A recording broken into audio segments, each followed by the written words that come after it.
nii chez le président Ousmane Sonko mu ngi nii génn ci pour le lancement du concert de casserole kon président vous avez la parole. Waaw, je vais m'exprimer en français pour particulièrement clarifier un certain nombre de choses auprès de la communauté internationale par rapport à la symbolique revêt cette opération de concert de casserole.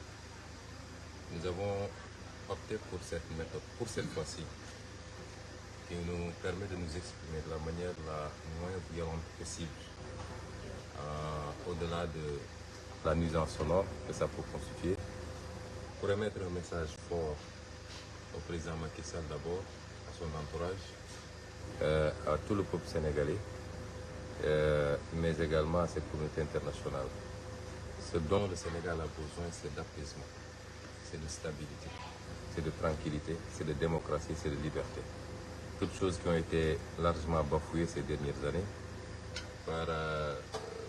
pour simplement satisfaire aux ambitions d'un homme ou alors d'un petit clan.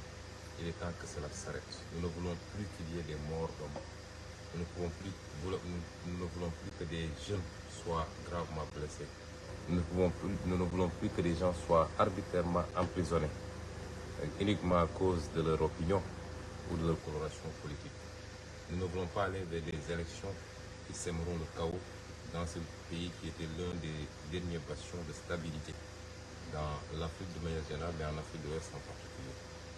Et c'est pourquoi, malgré l'illégalité qui frappe l'interdiction qui nous a été faite d'organiser aujourd'hui, ce jour-là, notre cérémonie d'investiture de notre candidat pour la prochaine élection, malgré la mesure arbitraire de barricade de notre domicile. Vous voyez là-bas encore le stationnement des forces de défense et de sécurité, et les autres sont de l'autre côté, qui dure depuis 1 mois et demi, sans aucune décision judiciaire ni administrative, malgré la persécution au quotidien dont nous souffrons.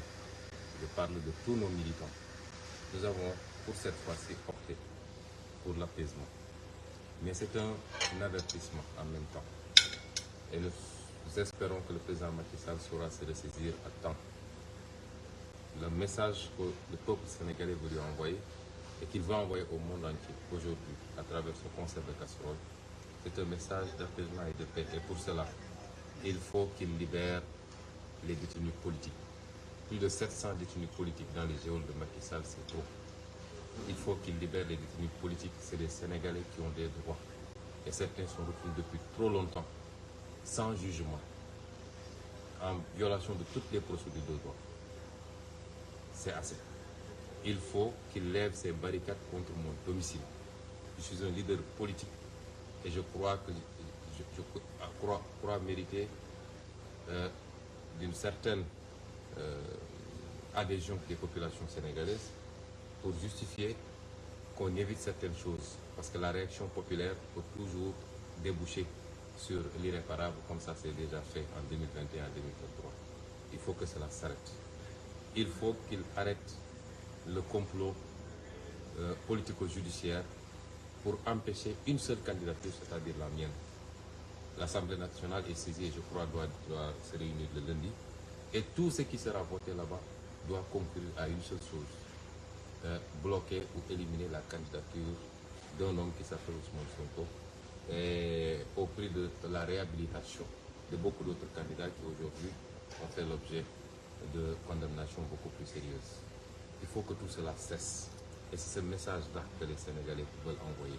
Ils ne veulent plus de certaines situations de chaos. Sauf si le président Macky Sall les pousse à bout. Il a terminé ses mandats. Il n'a qu'à aller tranquillement vaquer à ses occupations. Personne ne lui souhaite du mal dans ce pays, mais il faut qu'il arrête de faire du mal aux Sénégalais de manière générale et à son opposition en particulier. Il a fini son mandat, c'est pas à lui de choisir le prochain président du Sénégal. Il peut choisir dans son camp, mais il ne peut pas choisir pour le Sénégal. Et ce que les Sénégalais veulent, c'est des élections inclusives avec tous ceux qui remplissent les conditions pour leur permettre de choisir librement et souverainement leur prochain président de la République. Et c'est pourquoi nous faisons aujourd'hui ce concert de casserole.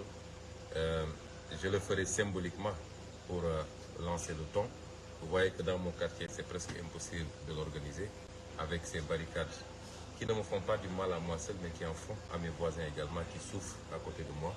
Je me présente mes plupart des excuses par rapport à cette situation qui dure depuis longtemps. Kon mbokk yi ñu ngi lancé officiellement concert de casserole bi na ko ñëpp topp ku bëgg jàmm ci réew mi rek na ko def parce que su amee doole dina doon message boo xam ne àdduna yëpp dina ko dégg waaye moom mii nga xam ne mooy ndeyu mbilim te teg fitna ci réew mi dina ko dégg te xam ni sénégalais yi ànduñoo ak moom ci fa mu bëgg a jëmale réew mi suñu bëggee moytu ëllëg ñu ne xeex amati na ci réew mi bay bakkan rot ci bay nit gaañu ci yu mel nii na ci ñëpp farlu kon ñi ngi invité ñëpp ñu génn def concert de casserole ba riir bi ñu dégg ko fépp kon symboliquement maa ngi lancé mbir mi du caaxaan du po waaye communication la boo xam ne message lañ ci bëgg a génne moo tax ngeen gis ni ma sol lu xonk ci kaw ba si suuf ngeen ko defee ci journée bi yëpp lancé officiellement concert de casserole bi maag ñi nga xam ne tey waa sécurité bi protocole ñi nga xam ne tey ñoom ñoo jot a ñëw expliqué sama kër aywa.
Ousmane Sonko avec ses voisins ñoo génn kon ngeen nga gisee xale yi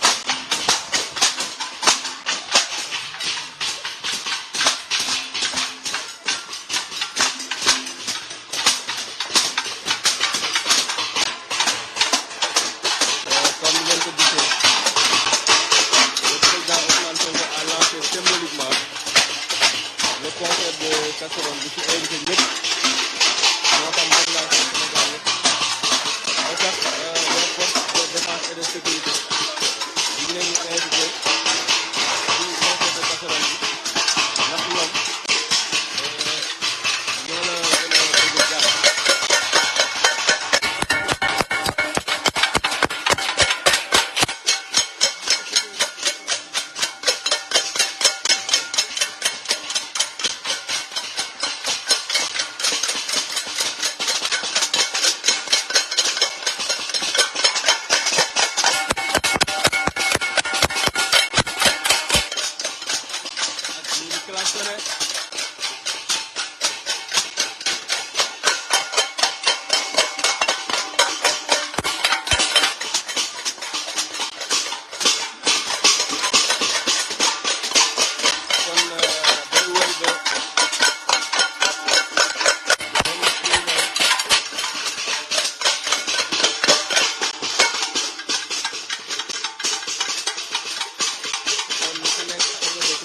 ministère yëpp taxaw moo xam te balcon ngay nekk ak foo mën a nekk ngir fësal sa position comme ni ko président rappelé rek mooy képp koo xam ne bëgg nga jàmm képp koo xamante ne d'accord ci li nga xamante ne mooy ñu Macky Sall nekkee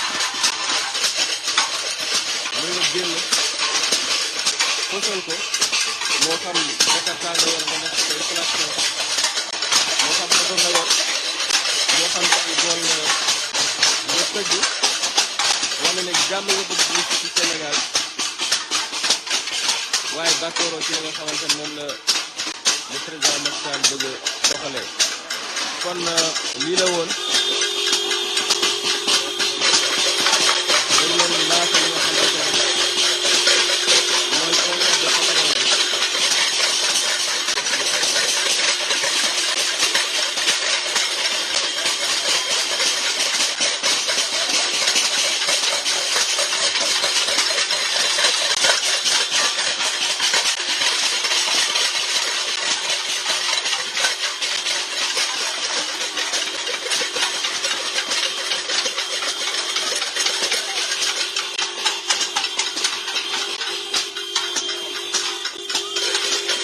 kon ñu ngi wéyal ne conseil de Cameroun bi ñu dem jël suñu wàll